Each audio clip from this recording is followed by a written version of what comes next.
Hi, I'm Mark Lopez. And I'm Thomas Ouellette. And this is The Power of Four.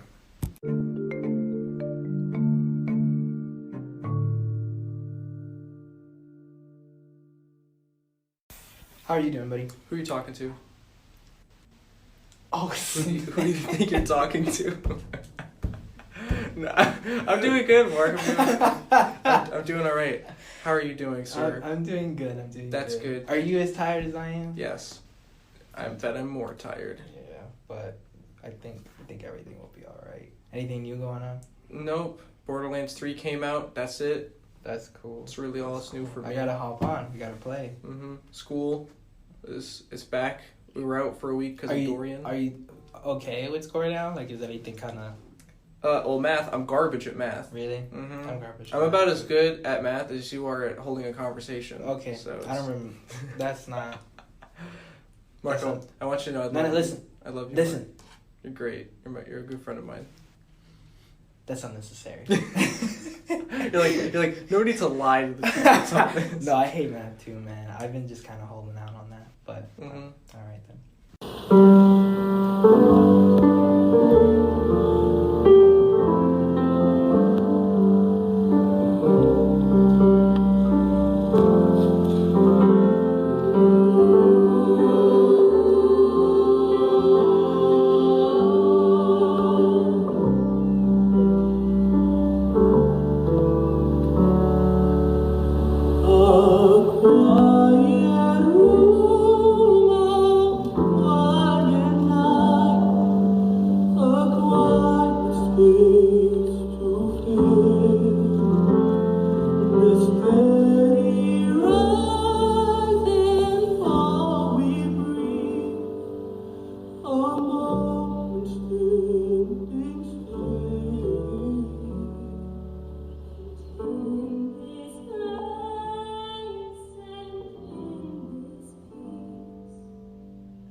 I am Brian Delgado, and to describe myself in one word is gonna be very difficult.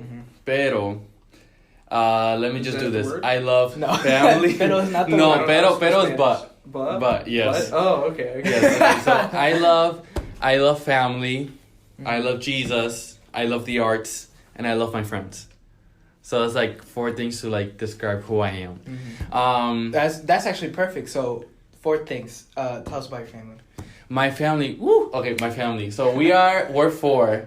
I have an older brother, and then I have 2 younger sisters. I mean, not so young anymore. One's a senior now. Ooh, wow. Entonces, I have my stepdad who's from England. Super cool. So an English stepdad marrying into a Puerto Rican family has been fun. That's crazy. I would have never gotten that from him. But he's actually more Puerto Rican than we are. Oh. Like, it's so funny. Like, England. He loves that's the most Puerto Rican place. Pero es que England, they love to party. Like, they party even more than we do. Wow. Yes. So their culture's a little bit more cold.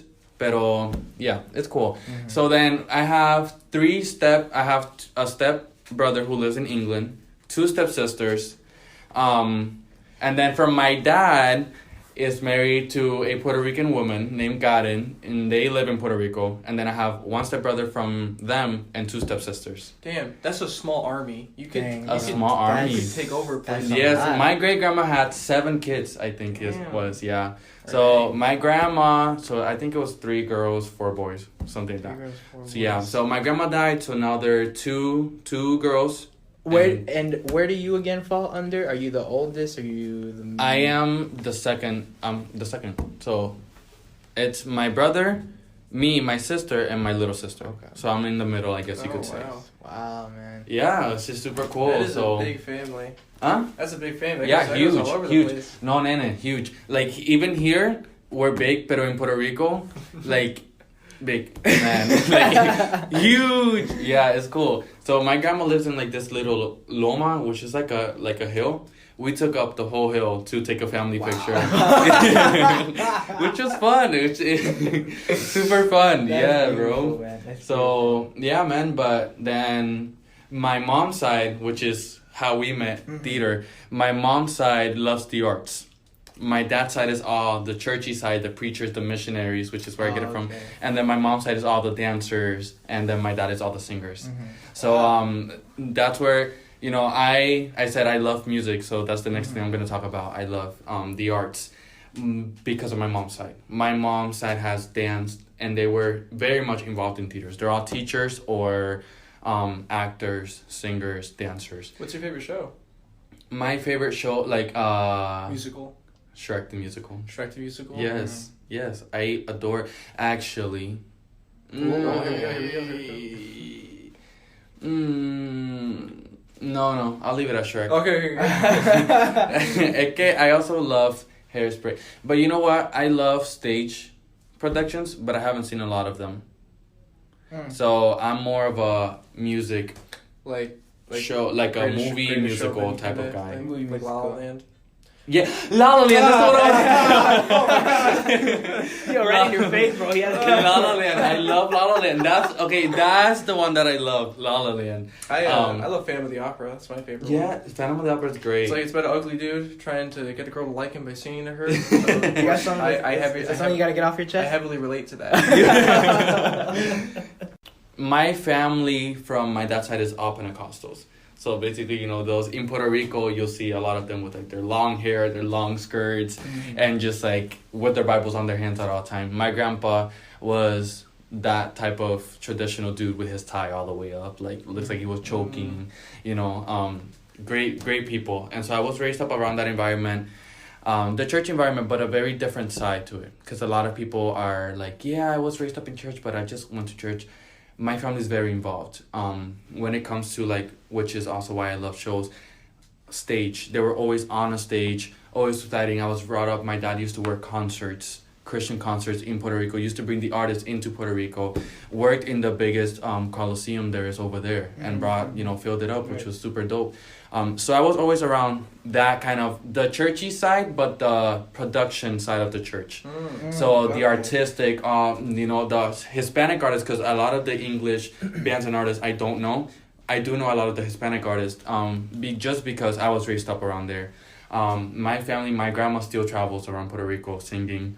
Well, that's cool. And yeah, so it's cool. They had a band, and actually, the church they went to, they didn't even say it was the pastor's church. They would say it was my family's church, because my families were all the leaders in the church, and most of my family just went there and just, I mean, them being there filled up the church just because they're huge. So yeah, so that's kind of into like how I love God. So City of Life Church, man, that was after I had come up. That was my second church in Florida. So I was there for 7 years. I got there at the same time that I went into middle school. So it was super cool. I went church, school. All my friends were the same people. Super beautiful. And then I went into my first 3 years of high school. And I thought I was going to graduate from there. I used to do everything. I used to do the worship band, which was kind of like our arts, you know, like the worship band, the arts. We did Little Mermaid, stuff like that. I was involved singing the national anthem. I was at every game. I used to be all in. I love it. And then my last year of high school, I got switched out into public high school, into St. Cloud High School. Right.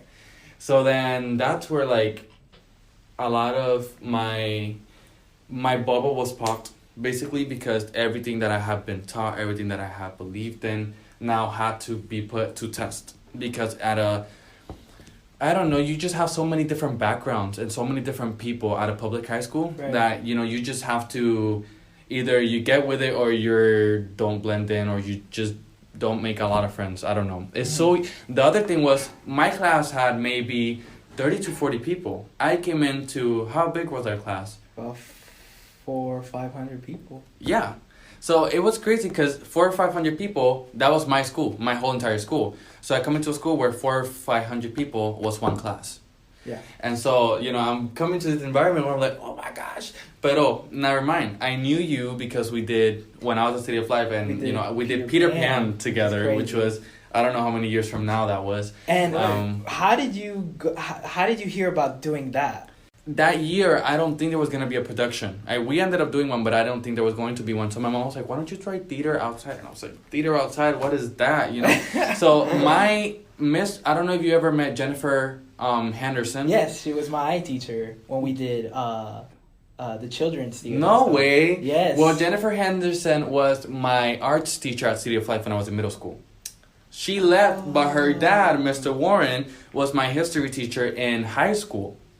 And so what happens is when I come, you know, he's gets me. He goes, buddy, you act. And I was like, oh, I like theater. He goes, why don't you try out for Osceola Arts? And I was like, what is that? And then that's when I got into finding out Peter Pan and, you know, all that. This is an unpaid promotion for Osceola Arts. But not wrong, though. Sponsor us. I'm just kidding. But for I went into Peter Pan at the Osceola Arts, and that's where I met you. I met Cyrus.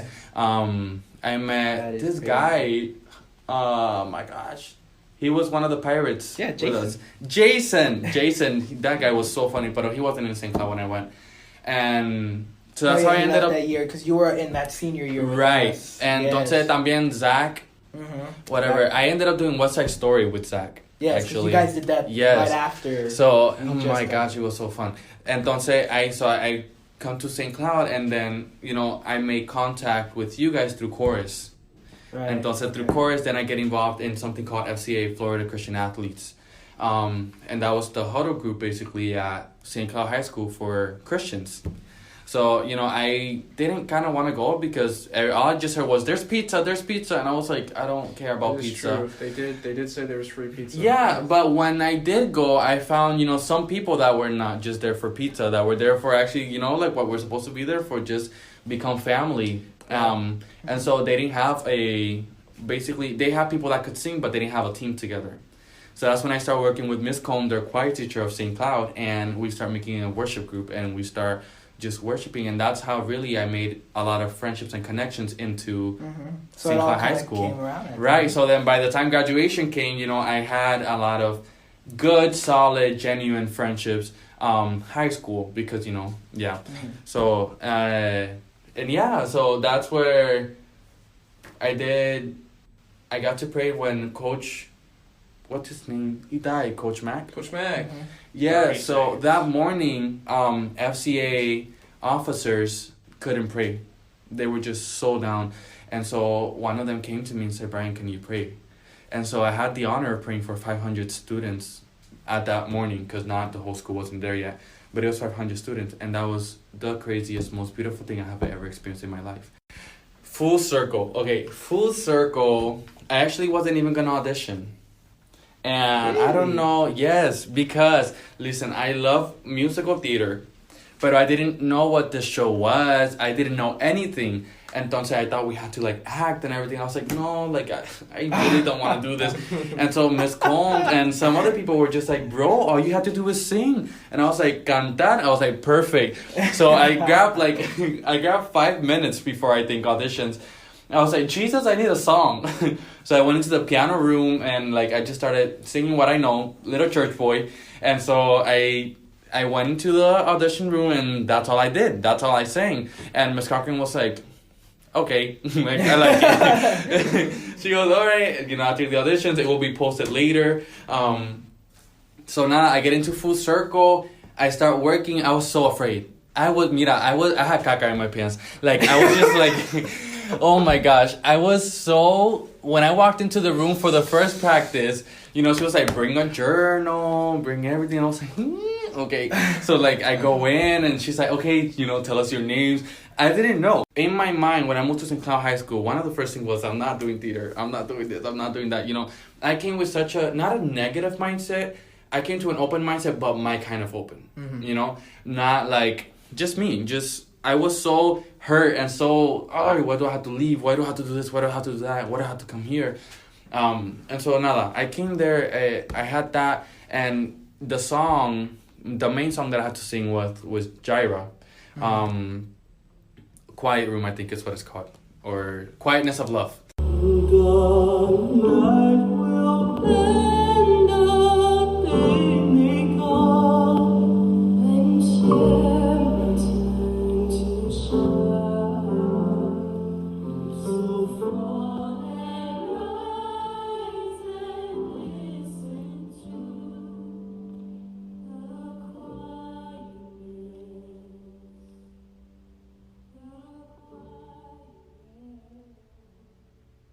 she was like, you guys need to dedicate this to somebody, find a person. So I dedicated it to my great grandma, because my great grandma, I remember that. when I was little, she would sit there and on the mountainside, she would just hear me preach. Maybe I was preaching stuff that I didn't even know about. I was just like, I don't know, the cup belongs to Jesus. Like, I would say stupid stuff like that. She'd be like, yes, like, preach it, boy, and stuff like that. And so, when I did that after Full Circle that year, when I graduated, I got to go into her house. And she, she's dead, obviously. So I'm going up the mountain, and the last time I was there was 5 years, was so different. The house was painted, the trees were cut down, and I looked at my dad and I was like, who did this? And literally when I went up to the hill, I just had a moment of silence where nobody was speaking to me. And I was like, quietness of love. Man, and everything just rushed in. I got so emotional, and I could feel almost her essence on that mountain, just like, I don't want to say her spirit, but just like, I could feel her. I could feel who she was. I feel the memories. And that's something that Full Circle allowed me to do, because every time I thought of her, it wasn't her, but I was just like, it was emotional. It was never that appreciative, beautiful side of, man, her life, she imparted so much into me. And Full Circle opened that up to be able to be like, you can let her go, and just quietness of love, just think of everything that it was. Yeah, man. So that was fun. So when I'm faced with all these questions that I begin to say, God, what about this? God, what about that? I basically start not turning my back on God, but running away from what I felt that I needed to do. Christians call it their calling. So what I felt like I needed to do, if I needed to be involved in ministry, if I needed to be singing, I came back from Puerto Rico after high school. I stepped down from worshiping. So I stopped singing, and I stopped doing many things. And in that moment, this guy comes to my church and he's preaching, and he calls me out from the audience. And he says, stop running. Why are you running? And so I start crying, he says, come to the front. And he told me, God spoke through him to me and said, you can run, you can, you can study, you can work, you can do whatever you want to do, you can pursue whatever you want to pursue, but you will never feel a satisfaction until you do what I have called you to do. I said, all right. From that day forward, bro, September, I broke off relationships, friendships, people that I think were putting negativity into me, were putting things that I just didn't play into what I was going to do for God. And in that moment, that's when I start getting interested, and I start looking up information, and I start working. But I start looking up information about what, how do you get into full-time ministry? What do you do to work? Like, what, all this stuff. I transitioned to the church I'm in now, JJCC in St. Cloud. I love you guys if you guys are watching. And in there, I sit down with Pastor, I tell her everything that's going on with my life. And now this is like a little bit less than this was February this year. So this is like, I have recently, after maybe 2-3 years that I've been out of high school, now is the time where I am realizing, why and who I serve and all that stuff. So I start getting more into the Bible. I start getting more into God. I start getting more into basically what people call my religion, which is Christianity. And so the more I look into this, the more I realize it's less about me, more about him, about God. And bro, that moment that I started doing everything that I was doing and researching and just looking into who he was, I started praying more. And so that's when my perspectives on how I did things, my view changed. And I don't push it on people. Before when I didn't have questions, I was just so like, not innocent, but I just didn't think about people. I just didn't think about their feelings. I didn't think, and God is not a God of not thinking about people. All these people who are like, you're going to hell. Like, that's not who God is. God is love, bro. And the moment that I realized that I started to talking to people with gentleness, with kindness, with this, with that, where I started seeing the result of who God is, which is love. Going back now, after all these years, this is how life switches on you. Getting to learn, I met a kid the other day who his mom works at McDonald's, and he goes to a school that I'm not going to name. And you want to know where they live, bro? They live in a shed. She pays $50 a week to live in a shed. And so when I see that, when I'm giving food to people, and when I go with my church and my homeless leader, I'm like, man, this is crazy. Like, And that is what draws me, the compassion, more to do what I'm doing right now. And I'm working at the academy with kids, and man, they're beautiful kids. But the need is so like, people just, because I have the commodity and the comfortable and I have a chair to lay and I have water to drink. I'm good, man. Like, I just live my life, but we don't think about other people. And so that's, how my life has turned around, was that, believe it or not, I was a quiet guy, but I was very egocentric. I was very concentrated on who I was, very prideful. I wouldn't want to say that I'm in need, because I can't say that. That also comes from our culture. You just don't say things out loud. You can't let other people know. Even if you have $4, you have to look like you have 500, in the bank and stuff like that. And so when God took me through this process of finding who I was, like literally everything that I thought I was crushed. Man, was so crushed, my identity. And many, many times my faith lacked, because we all have questions, and we're taught to not ask those questions, but we're supposed to God wants us to ask some questions. And because when I started asking those questions, that's when my ego started getting crushed. That's when my mindset, my mentality, my negativity, all that started getting crushed, and I started becoming who I am today. And I'm definitely not perfect. I'm still becoming who God wants me to be, for others and for me. First of all, what am I gonna do after this? I have a leaders meeting at church. So yeah, man, people who don't know where to start, the first thing I did after I realized what I wanted to do, what God was calling me to do, it was surround myself with people who had the same vision and mindset. And this doesn't even have to be Christianity, because if you listen to a lot of business people that have huge businesses, they'll say the same thing. Get around people, business minded. Get around people who want to go the same place you want to go, that will push you and not be jealous of you. And so how I started was that was literally my first step, was first of all not hiding anything, because I used to try to put a facade. Man, be me, be who I am, that's it. Be who I am in Christ. And the people, honestly, when you start doing that, people who are not really aligned to you start leaving by themselves. You don't have to do much. And so I got a whole new set of people, a whole new set of friends. And that's where I started. So then, after that, my girlfriend and I, we recorded here in Orlando for the first time with our, in a studio, an actual studio. Then we went to Puerto Rico to do studio work, and we'll be back in a few months to record another song over there.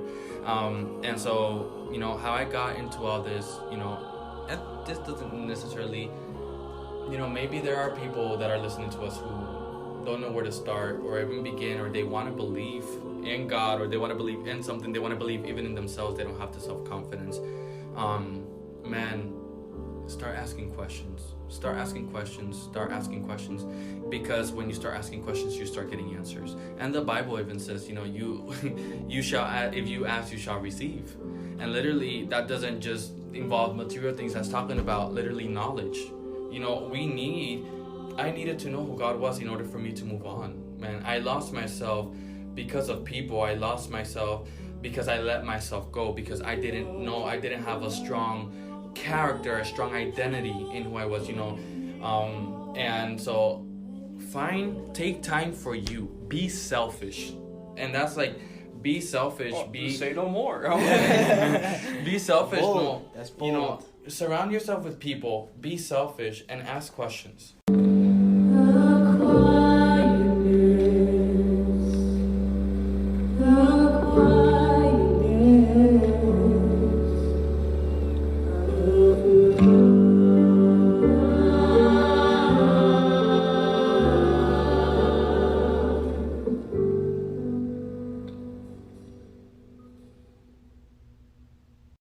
Thank you for listening to The Power of Four.